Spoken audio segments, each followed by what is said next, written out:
morning. Welcome into the Power Hour. It is Chris Logan. For 1 hour, we're going to dabble into the daily headlines and some stories of the day today. We're live on The Planet, the online station, doing rock from the 90s and 2000s. Listen to theplanet.com. Download the App Store, Google Play. Search for Listen to the Planet. You're going to see that little logo, the logo you see in the corner if you're watching along with us. Apple CarPlay enabled now. Android, what do they call it? Android Auto enabled. So pretty cool. Got our apps. We got Alexa. We got, we're on TuneIn Radio now. We're on the iHeart platform. All over the place. Just no FM. And that's okay. A lot of people consuming music on their phones these days, which is why I decided to launch the station. Also, we are live on Facebook, my Chris Logan Facebook page. Also, share that onto the Listen to the Planet Facebook page. So we got that happening this morning. What is on tap today? Let me give you the menu. First off, I want to say good luck to area high school teams. Round 2 of the playoffs. For some teams, depending if they had a bye or not, round 1. Got a parody song. It's a COVID parody song from AC/DC. That's coming up. Looks like investigation into the Bidens by the GOP. If you want to stay skinny, story I'm reading this morning says avoid the back door. I'll explain what that back door means. Also going to talk about lab meat. Going to talk about laugh tracks. Going to talk about Taylor Swift breaking Ticketmaster for tickets. Do you have a family member that you would like to ban for the holidays? How much weight are we going to gain by January 1st? There's going to be a presidential cattle call coming up this weekend. Going to talk about that. JP, sometimes like a little backdoor action. Yeah. That's a comment on Facebook. And then at 8:50 this morning, we're going to talk about football. Got our Friday Planet Pigskin update that is powered by Pass Elite Cajun Seasoning. It's them right here. You're going to talk some Cajuns, Tigers, and Saints. But I want to start out. Oh, by the way, it's cold this morning, right? Freeze warning last night. I think a freeze warning up until 8 a.m. this morning until like now. But cold. I was sent this yesterday by a friend of mine. It is a COVID parody song, and it is called Pfizer Struck, AC/DC's greatest hits. And he sent me this via YouTube.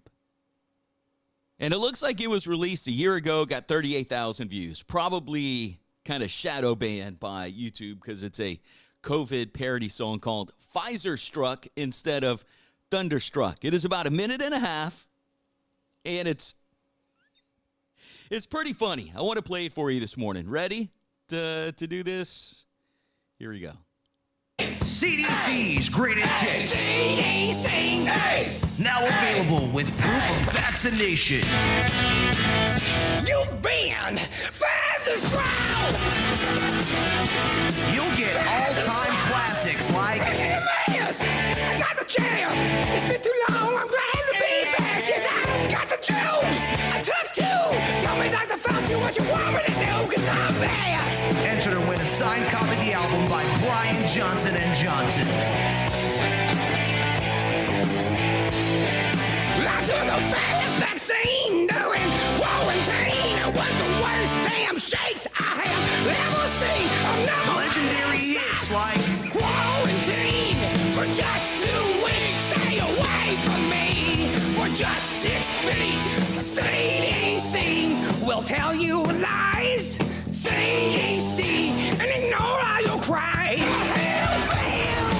Oh, Angus, are you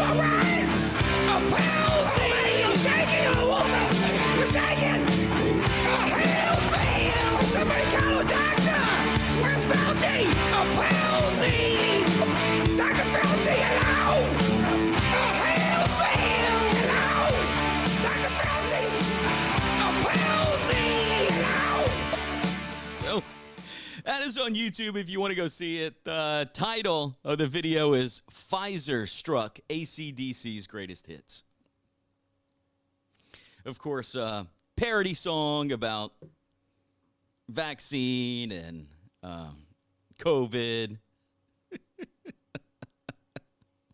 Thought it was funny, but thanks, a friend of mine, for sending that. Hopefully that at least made you smile this morning and you didn't get upset this morning. See if Facebook shadow bans me for that, for playing that on the Facebook Live. Elon Musk is also, he's in the headlines every day.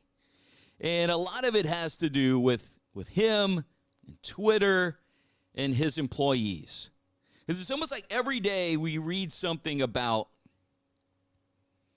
Elon Musk firing someone or just doing something at Twitter. And this headline today says, Musk triggers liberals with email urging employees to commit to extremely hardcore work. Musk's hellscape. So one annoyed Twitter user said Musk is turning Twitter into a hellscape for workers. Now, he just kind of wants everyone to work hard, which is very hard to find these days, and pretty much give your best and take Twitter to the next level. Now, he is streamlining his company. He is, and he's getting rid of those who don't want to work for Twitter. That's pretty obvious since he has taken over. But more wailing, more gnashing of teeth. Early Wednesday morning, he emailed employees with an ultimatum obligating them to commit to a, quote, extremely hardcore work ethic or leave the company. Elon Musk argued that Twitter must be ready for more, what he called, quote, for a more increasingly competitive world, and therefore employees must be ready to give more. And CNN correspondent Donnie O'Sullivan provided a screenshot of Elon Musk's email. And this is what it says. Going forward to build a breakthrough Twitter 2.0, and succeed in an increasingly competitive world, we will need to be extremely hardcore. This will mean working long hours at high intensity. Only exceptional performance will constitute a passing grade. If this email is real from Elon Musk, he went on to say, Twitter will also be much engineering driven. Design and product management will still be very important and report to me. But those writing great code will constitute the majority of our team and have the greatest sway. At its heart, Twitter is a software and servers company, so I think this makes sense. If you're sure that you want to be a part of the new Twitter, please click yes on the link below. And then there's a link for a form. It says anyone who has not done so by 5 p.m. Eastern tomorrow, which was yesterday, will receive 3 months of severance. He ends the email with, whatever decision you make, thank you for your efforts to make Twitter successful. Now, we also did some firing at Twitter, too. And this is a video that I saw on TikTok. And I'm gonna play you the audio. This is Elon Musk explaining how he fired some employees at Twitter. I just fired all of the crybaby liberals working at Twitter, but I wanted to do it in a fun way. So I had my intern Tyler create this app called Parrot that uses artificial intelligence to clone voices. Okay, what is this? Omar, you're fired. Jack, you're fired. Tim, you're fired. That's gangster. So Elon Musk created a artificial intelligence program. So when these employees open up their email, it was Donald Trump saying, "You're fired." That dude is on another level, man. But it seems like he wants to change the culture over at Twitter. And I'm sure he will. And look, he owns a business. He should have the right to do whatever the hell he wants at his business. He bought it for billions and billions and billions of dollars.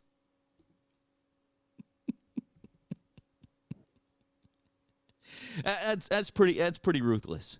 And you got to fill out a form to say you want to work there. Look, if you want to work, fill out this form. If not, by 5 o'clock, you're gone. You get 3 months severance. Which that's pretty good, getting 3 months severance. Now, I don't like to see anyone lose their job. But just pretty gangster. Looks like he's trying to weed out the people that he does not want on his team. Whether you like it or not. I told you this week to buckle up. Donald Trump announced his run for president 2024. The House going to GOP. Democrats keeping the Senate. Nancy Pelosi officially stepped down yesterday as Democratic leadership. See John put a put a link. I'm going to go back and get it. Blake says they're probably the group that believes 8 hours in a workday is too much. You're probably right. Janice, the Twitter employees don't understand the concept of working hard. And John, have you ever seen the viral TikTok of a day in the life of a Twitter employee? They do nothing. They drink wine and hang out in, quote, relaxation rooms all day to quote, decompress. Elon Musk just wants he wants to up his company. Is that wrong? I mean, I don't think so. He's going about it in a hardcore way, and I dig it. All right, so back to this. Nancy Pelosi steps down. She said that it's time for younger leadership. Really, you think? So all of y'all 40, 50, 60 years in Washington, now that's might be a little much. Time for younger leadership. But she's talking about the Democratic leadership. But still, all these politicians, in power for years and years and years, they get used to the power. They get used to the money, the deals. 40 plus years, some of the people doing that in Washington. But that's some of the headlines today. Is Nancy Pelosi stepping down. Also, looks like the GOP launching investigations into the Bidens and their business dealings and Hunter Biden and their laptop. I watched like a 10-minute video last night, and I'm not going to play that whole thing now, but 10-minute video into that investigation. And they brought up a lot of different things kind of tied in the 2020 election to some of the Biden's business dealings. And there's going to be a lot that's hopefully going to come to light with that, because the media, if they want to, can suppress it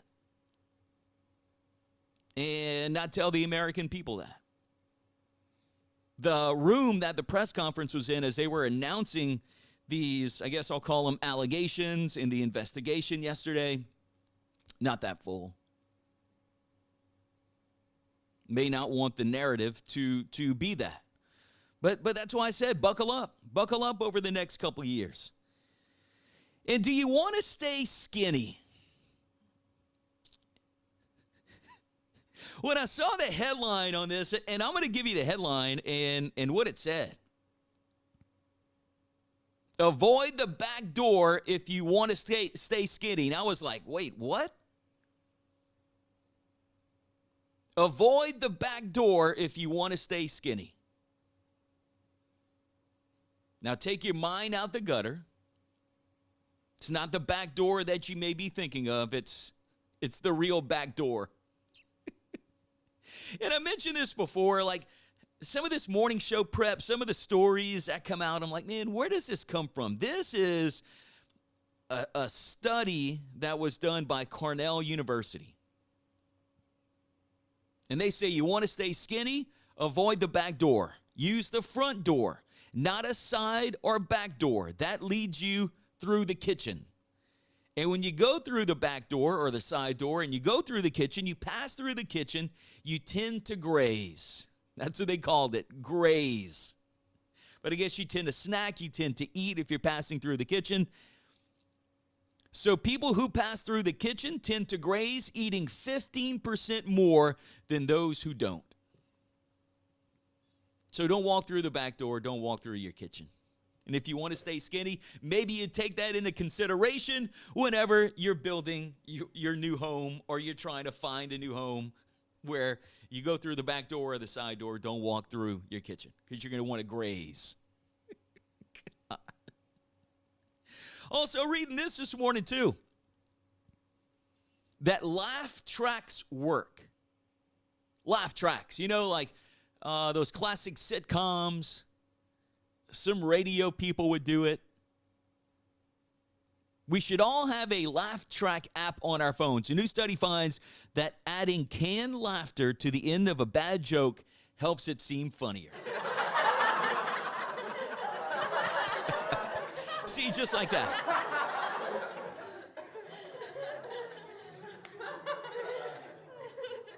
That was funny. So maybe I should have done, you want to stay skinny? Avoid the back door.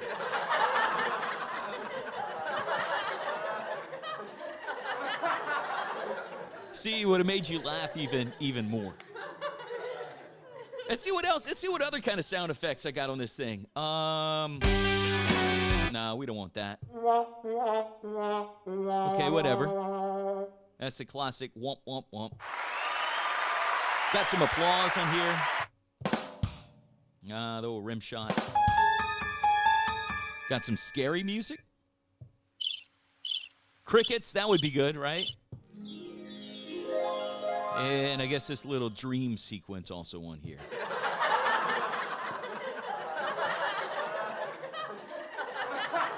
I'm not gonna lie, that's some pretty good laughing. Wish there was like a moan at the end. But back in the day, man, all those classic sitcoms, some of them had studio audiences and the actors actually doing their work live in front of people. You could get the real laughter. You know, some had the laugh tracks inserted into them. But according to this, laugh tracks work. Canned laughter to the end of a bad joke helps it seem funnier. So if you hear me play that little sound again, that's why. It makes a bad joke seem funnier. I really don't know what to think about this. This is from the FDA. So since they said it, I guess it'll be okay. But it says, get ready to eat meat that's been created in the lab. And that wasn't a joke. That was real. For the first time, the Food and Drug Administration has announced that lab-grown meat is safe for human consumption. Are you cool with that?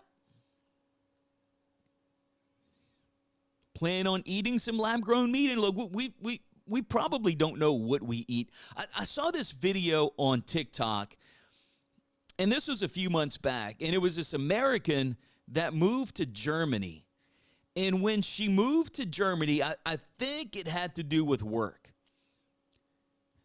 And she was still eating mostly the same foods that she was eating here in the United States.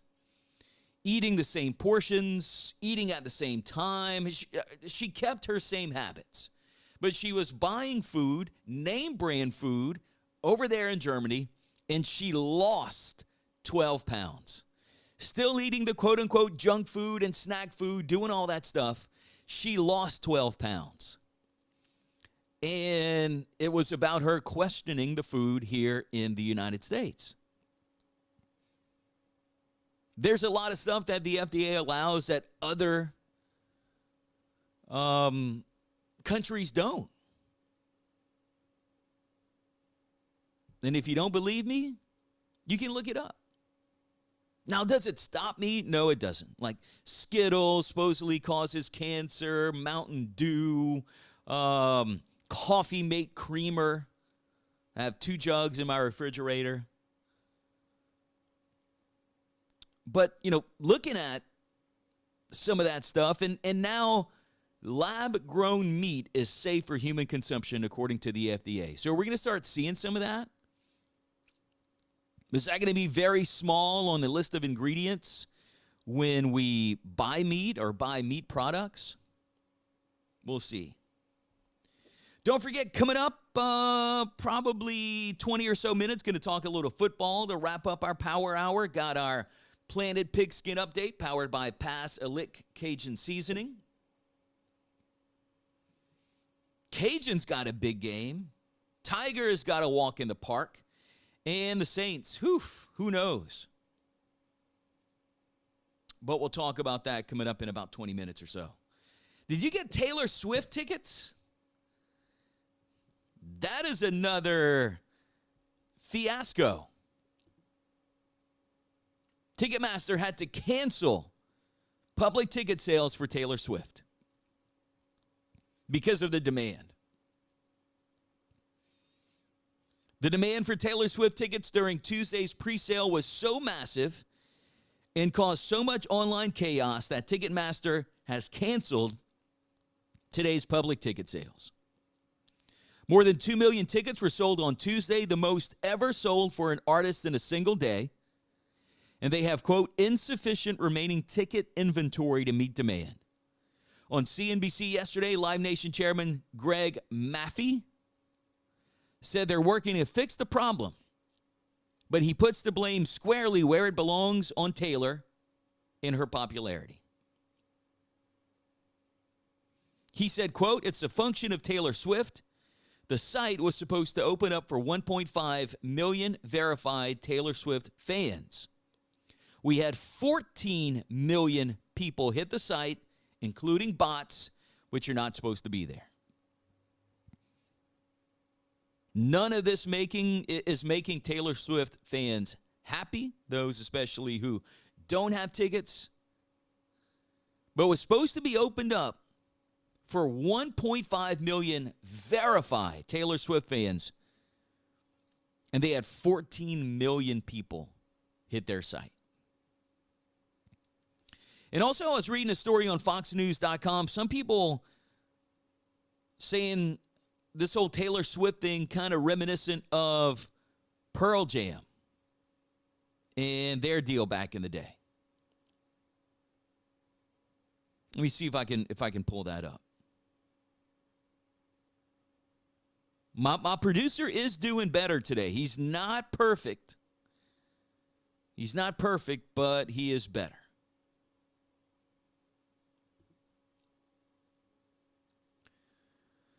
So yeah, here it is from FoxNews.com. Taylor Swift Ticketmaster fiasco has fans comparing it to Pearl Jam's antitrust complaint, finishing the job. Pearl Jam became a trending topic on Thursday after the cancellation of Taylor Swift, the Eras Tour, or Eras Tour. Is that how you say it? In 1994, if you remember, Pearl Jam filed a complaint against Ticketmaster, alleging anti-competitive and monopoly practices. The Justice Department ultimately declined to bring an antitrust case to Ticketmaster. At the time, Ticketmaster had sold 55 million tickets for an estimated $1.6 billion. Pearl Jam claimed the company priced tickets too high for their teenage fans. In a 2-sentence statement, the Justice Department said it had informed the parent company, Ticketmaster Holding Group Incorporated, that, quote, it is closing its antitrust investigation into that firm's contracting practices. There was no lawsuit filed, so the case was over at that point. However, the antitrust division warned industry participants that the government, quote, will continue to monitor competitive developments in the ticketing industry.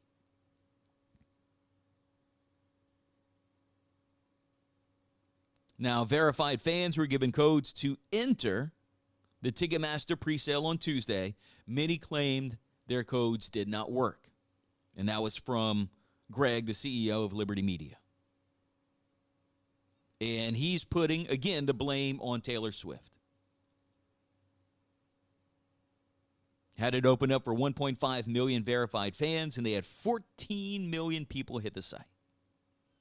He also went on to say the demand of 14 million people could have filled 900 stadiums.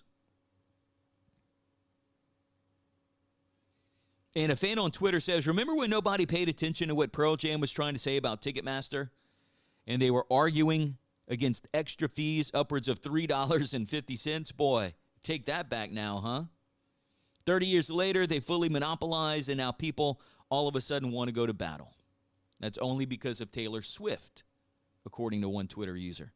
Another one added, Taylor Swift fans finally killing Ticketmaster and finishing the job Pearl Jam started nearly 30 years ago demonstrates the potential of intergenerational cooperation against those that abuse power.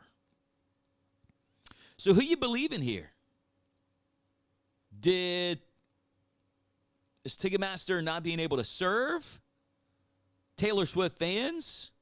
Did they underestimate this 1.5 million verified fans that are trying to get in? Did Taylor Swift fans not understand that some of this presale or verified fans would get the tickets and just everyone went to Ticketmaster.com? We shall see what happens with that, if anything. But it's Taylor Swift. It's Taylor Swift. So something may happen. Holidays are here. Thanksgiving coming up next week. Less than a week away now since it's Friday. We also have Christmas coming up. Got New Year's coming up.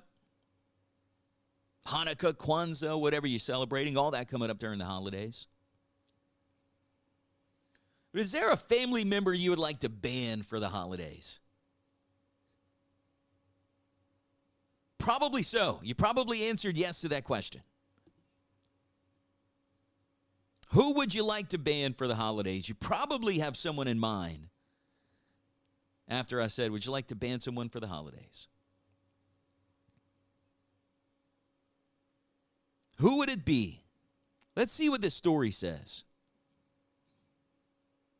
A little over half of people have at least one person they would uninvite if we knew there wouldn't be any blowback. In the top 4 people, an aunt, uncle, nephew, or cousin. In-laws, nope.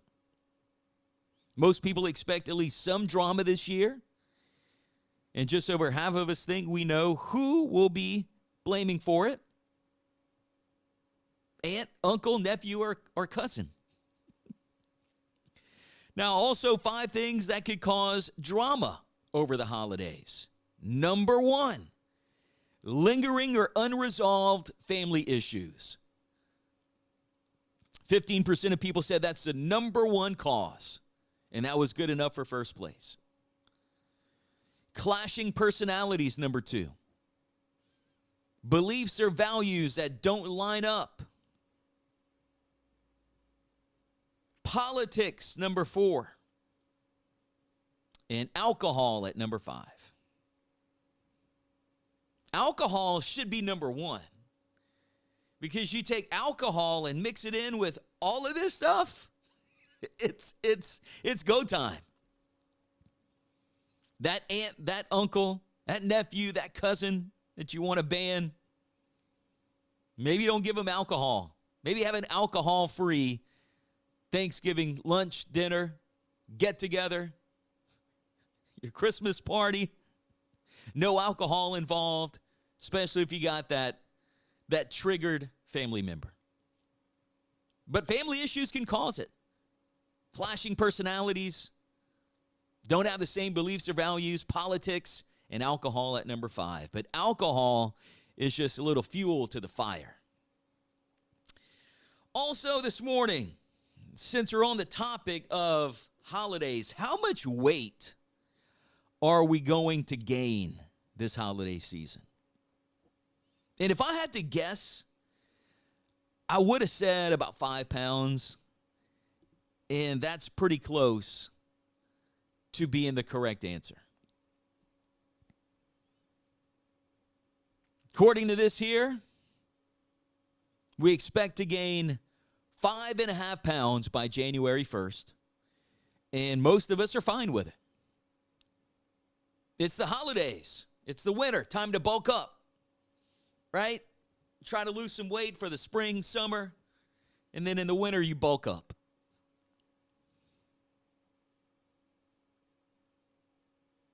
If you're asking for some pants, maybe ask for one size up. That way you can wear them early next year. But what about you? Would you be okay knowing you're going to gain 5.5 pounds? Is it worth it? 42% of people admit they use the holidays as an excuse to eat whatever they want. And it's true. Most people start about now. 60% say they stop worrying about it mid-November. But how do we go overboard for the holidays? Eating so much we feel sick. See, I don't overeat that way. 17% of people said that. Bigger late night snacks. I can see that. You got parties, you got get-togethers, and maybe you got some leftovers at your house because nobody wants to take the leftovers back, so they leave them at your house. And then you have to eat them because you don't want them to go bad. You don't want to waste, right? Also, eating more than 3 meals in a day. That's some ways we gain weight. This one, eating the same meal more than once a day. A lot of us will do that. Like, yeah, Thanksgiving leftovers. Eat it for lunch, eat it for dinner. Again, you don't want it to go to waste. You can't waste it. Got to eat it. But that's the way that we gain weight. And then number 1, eating more than one dessert after a meal. Almost half of us do that. You got to. Your family members, your nonant, your tante, your mama, they bring that nice dessert for you to eat after a meal. And you got to try them. You don't want to be ugly. See, that's a good reason. You don't want to waste. That's why we eat Thanksgiving leftovers. And you don't want to be ugly. I mean, you might have an apple pie, pecan pie, some kind of little cake. Got to try them all. Hey, you tried the cookies? No, I didn't. They burnt. Some burnt-ass cookies, but got to get them, got to eat them. Oh, you tried my cake?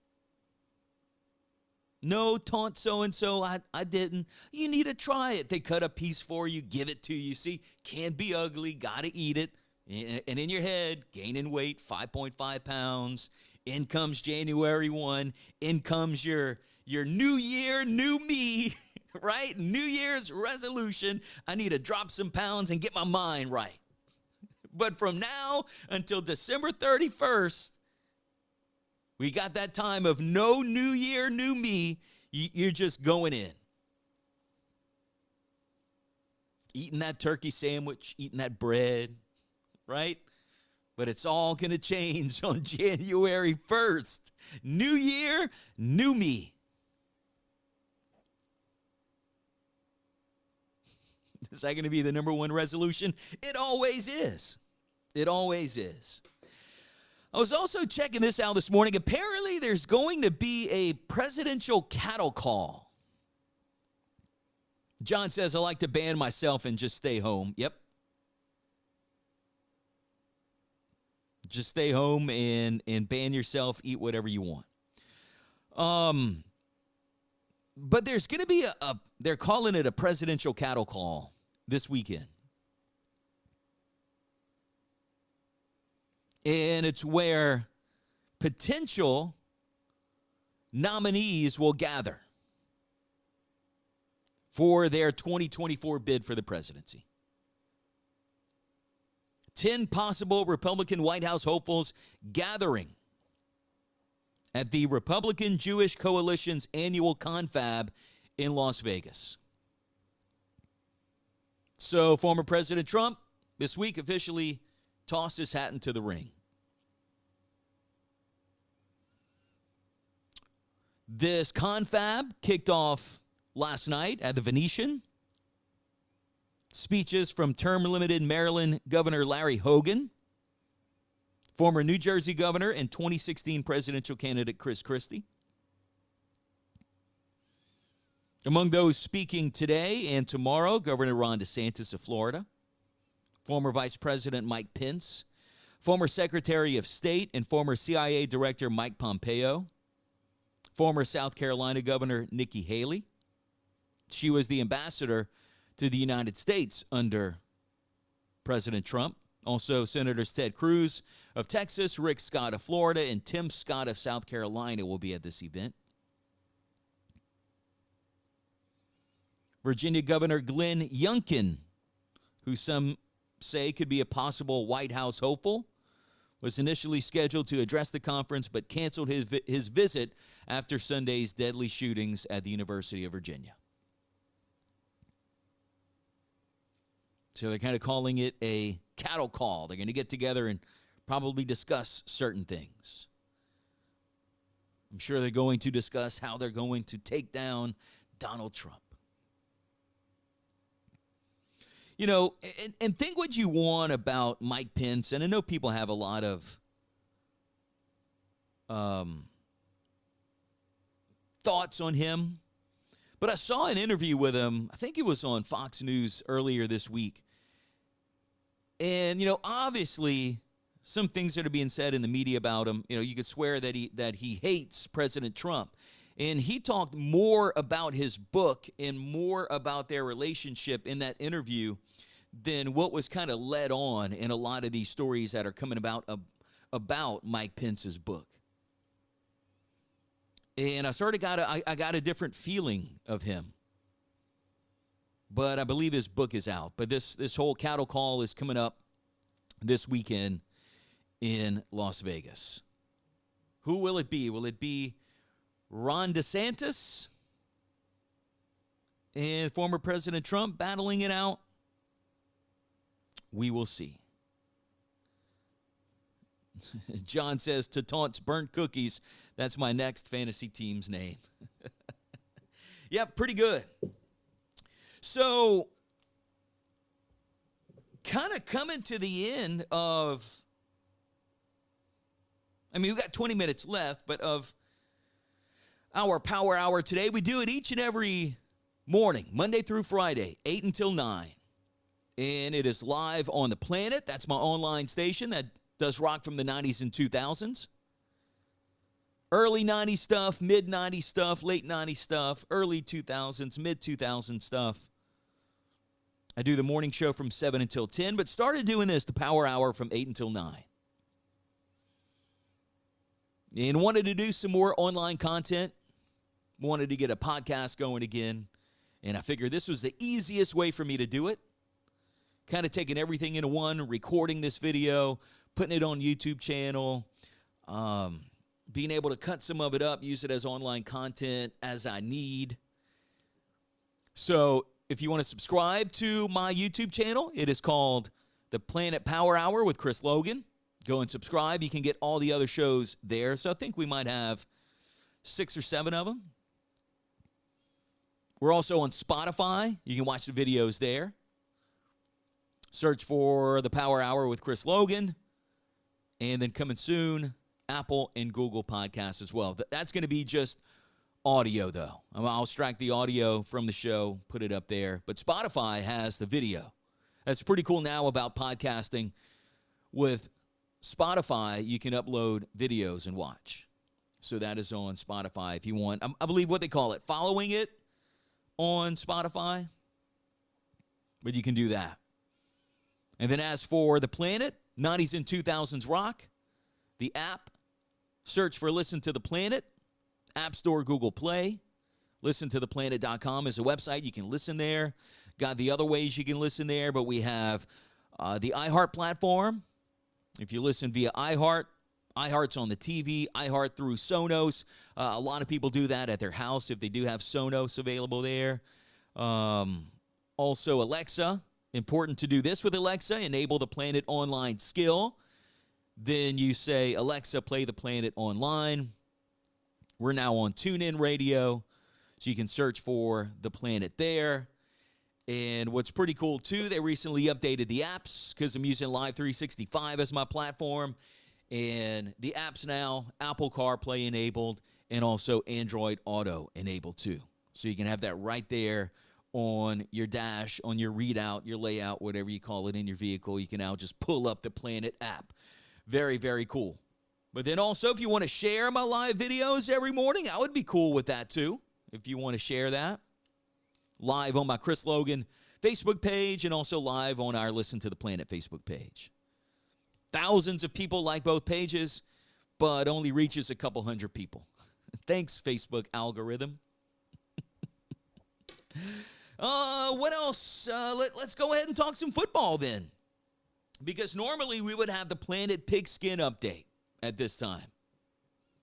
Back when we had the quote-unquote normal morning show. And it's all brought to you by our friends over at Pass a Lick Cajun Seasoning. Got that? I'm looking at the camera. How do I kind of do it backwards? We got Red Rub. You can put that on your meat before you throw it on the pit or before you put your meat in the pot. You can season or marinate with that. This is the spicy. And this is the hot. Not heavy on the salt, but heavy on the Cajun flavor. And no MSG. See that on the bottom? No MSG. You can find them at a local store near you. They're at the Eunice Superette. They're in the Piggly Wiggly in Church Point, Teats, and also Champagnes in Ville Platte. You can also learn more and order online at passalick.com. They have a seafood boil, too, once we get into seafood boiling season. And they also have a veggie mix. But check it out. It's Pass a Lick Cajun Seasoning. High school football playoffs, congratulations, and good luck to the remaining teams as they bid for a championship. Not going to run down all of our high school teams, but I want to say good luck to all of y'all still battling it out. Going to be a cold night for some football tonight. The weather in almost any outdoor sport, the ultimate equalizer. You know, rain more than cold weather, but you never know how players are going to react when the weather changes. But the weather always considered an ultimate equalizer when it comes to football and outdoor sports. But last night on Thursday Night Football, Tennessee beat Green Bay 27-17. Let me check my fantasy team real quick. Derrick Henry in Yahoo Fantasy, 27.33 points. He was projected at 18.6. He had 4 passing yards because he threw a touchdown to the tight end. Had a little jump pass for a touchdown. Ran for 87 yards. And I believe he had a rush TD. And then the TD, he had a passing TD. But Derrick Henry had a pretty good night for me for fantasy. Green Bay, man, kind of like the Saints. Not doing that great. Aaron Rodgers, not the Aaron Rodgers that we've seen in the past. And that's okay. It happens. He's getting older. Doesn't have all the pieces to his puzzle. Trying to make do with the wide receivers that he has now. But Green Bay falls to Tennessee last night. Thursday Night Football on Amazon Prime. You digging that on Amazon Prime? It's pretty good. Pretty good production, I guess. You know, pretty good play-by-play. But you have to have Amazon Prime to watch Thursday Night Football. Cajuns What will the Cajuns do this weekend? Cajuns got number 25, Florida State. Going to take on the Seminoles, a team that beat LSU week 1, and LSU fans thought, oh no, Brian Kelly's not the one. Who is this Jaden Daniels kid? Why the offensive line can't block? The season's over. Remember seeing all that on social media? And now look at it, LSU fans coming through. LSU's number 6. Seminoles, they get 6.89 yards per play on offense, 4.62 yards per play allowed on defense. Both ranked 10th in the FBS. Florida State's not a bad football team, and it probably spells trouble for the Cajuns. Doak Campbell Stadium in Tallahassee, 11 o'clock kickoff for the Cajuns. That game will be on ESPN. The Seminoles, by the way, are one of only 4 teams in the country and the only team in the ACC averaging at least 260 yards of passing offense and at least 210 yards of rushing offense per game. That's this season.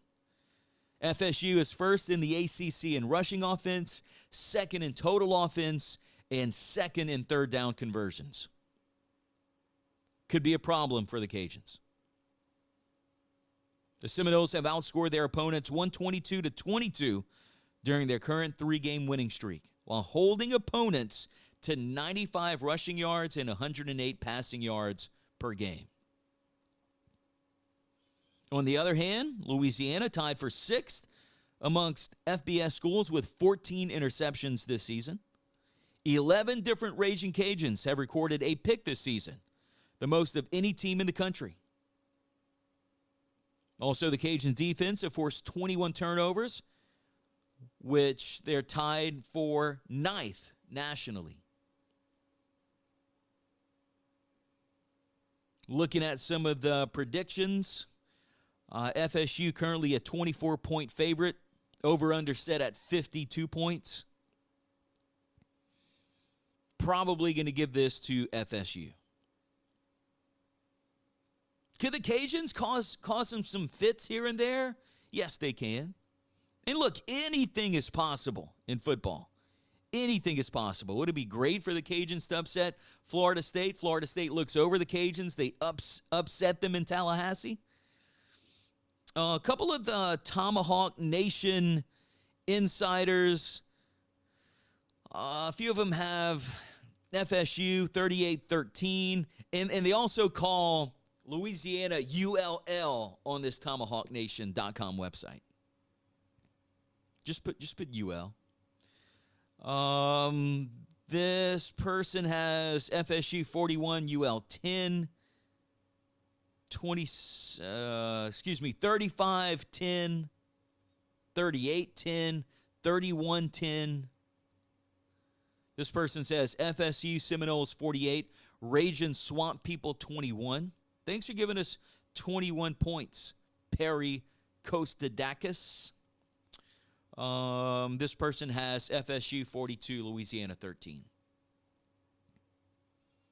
So on average, the 30s, low 30s, and they're giving Louisiana's Ragin' Cajuns 10, 13 points in the game. Would be kind of cool if they would upset FSU. Will it happen? Probably not. Could it happen? Yes, anything can happen. Now, as for Louisiana's, LSU Tigers, they're at Tiger Stadium on Saturday, and they should win pretty handedly. If you're an LSU fan, LSU should take care of business this week. That game is at 8 o'clock in Death Valley. That's also going to be on ESPN. LSU fans will be rowdy with an 8 o'clock kickoff. They will be drinking all day tomorrow. But it is UAB. SaturdayDownSouth.com calling it a cupcake week. and it should be. Again, can upsets happen? Yes, they can. But it should be an easily stroll in the park after a hard-fought win against Arkansas last week.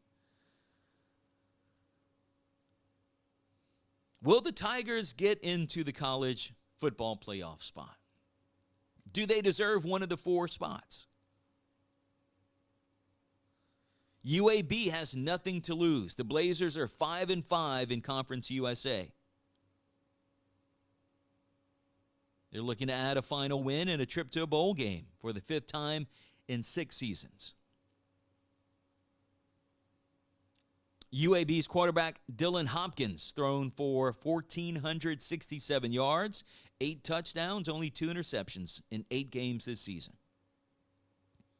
Jaden Daniels, one of the most efficient QBs in the SEC, throwing for 2,080 yards, 14 touchdowns, and 2 interceptions. He also rushed for 629 yards and has 10 touchdowns. Running back Dwayne McBride for UAB is first and foremost the leader of that team. 1,407 yards, 17 touchdowns on the ground. He's a junior. He is averaging 156 yards per game. Pretty good for UAB. LSU's run defense allowing about 189 yards per game, about average in the SEC. And according to Saturday Down South as a whole, LSU is one of the top teams in the conference when it comes to opponents' points per game, holding opponents to an average of 21 points. Harold Perkins would probably going to feast on UAB, feast on the Blazers. He's going to cool off the Blazers. Harold Perkins, and I'm not an LSU fan, is the real deal. If he can keep it up, stay healthy, dude will be highly sought and a highly drafted player for the NFL. Well, I wonder what's his NIL deals. Does anyone know, Harold Perkins, what kind of NIL deals he has? I know Gordon McKernan buying up all the athletes. They're on billboards around Baton Rouge, also some billboards in Lafayette as some of the Cajuns players there. There's some predictions. LSU 35, UAB 6. That's kind of what I'm looking at.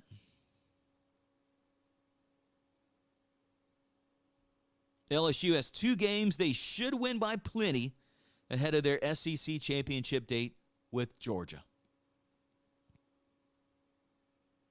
And I saw it was on ESPN, but this story saying ESPN 2 for the game Saturday night. But Tigers have UAB and they have Texas A&M next week. Then can they beat Georgia? They beat Georgia? I guess they're in the college football playoff spot? We'll wait and see. Boy, the Saints got 5 minutes left to talk about the Saints, and I was very positive about the Saints at the beginning of the season. Now I'm not. And I don't like being negative. Like I kind of like being positive and saying, man, we can still do it. But we can't. we can't. Poor Dennis Allen, great defensive coordinator, not that great of a head coach. Didn't have that great of a head coach track record. You can look back on that with what? Raiders, Giants, maybe? Raiders for sure. I forgot the other team. But I don't think Dennis Allen stays head coach of the Saints. We need a QB. I thought they would let Winston come back again, finish out the season, but they're not. Dennis Allen says, Andy Dalton, the Red Rocket, is in for the Saints again. Saints are 3-7. We got the Rams Sunday. Rams are 3-6. And the bad thing is we still have a chance, I think, to win the NFC South, but I don't think that we should. Again, I hate saying that. I don't think that we should. Giving us a false sense of hope if they continue winning. I thought we would beat the Steelers, the lowly Steelers, but we didn't. Rams come into the Superdome at 3-6, very similar to what the Steelers were last week. We made the Steelers look good. I hope we don't make the Rams look good. I think the Rams are without Cooper Kupp, right? Which is a plus for us. I have him on one of my fantasy teams, and I think he's on injured reserve. I hope we get a win. I'm still screaming, who dat? I am. I hope we can somewhat glue the rest of the season together, but I hope we don't make it to the playoffs. We still got a lot of NFC South action coming up because it was heavy on the NFC South division rivals early in the year and late in the year, just like it was over the past couple years. But we have the Rams at home, noon kickoff on Fox Sunday. Then we're on the road against San Francisco. I don't think we're going to win that game. We got a Monday night game against Tampa Bay. And they were probably hoping that, Tampa Bay and the Saints would be, two red-hot teams in December, having a Monday night game. Nope. Then we hit our bye week after that, come back either December 17th or 18th against the Falcons at home. Let's hope we can beat them. At Cleveland on Christmas Eve. Then we're at Philadelphia on New Year's Day. And then we have Carolina at home to end the season, January 7th or 8th. That's another to-be-determined game. I don't think they settled that yet. This is an old schedule. This was my 12-5 preseason schedule for the Saints. Far cry from 12-5. I just hope we can win. I hope we can beat the Rams on Sunday. Let's see. I pulled up real quick. I know we got a couple more minutes left. Saints are favored. 3-point favorite. Money line of 165. Over-under set at 39 points.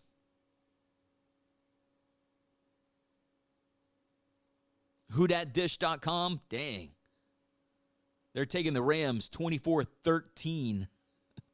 Cool. Stafford may be cleared to play this week. And Cooper Kupp, injured reserve.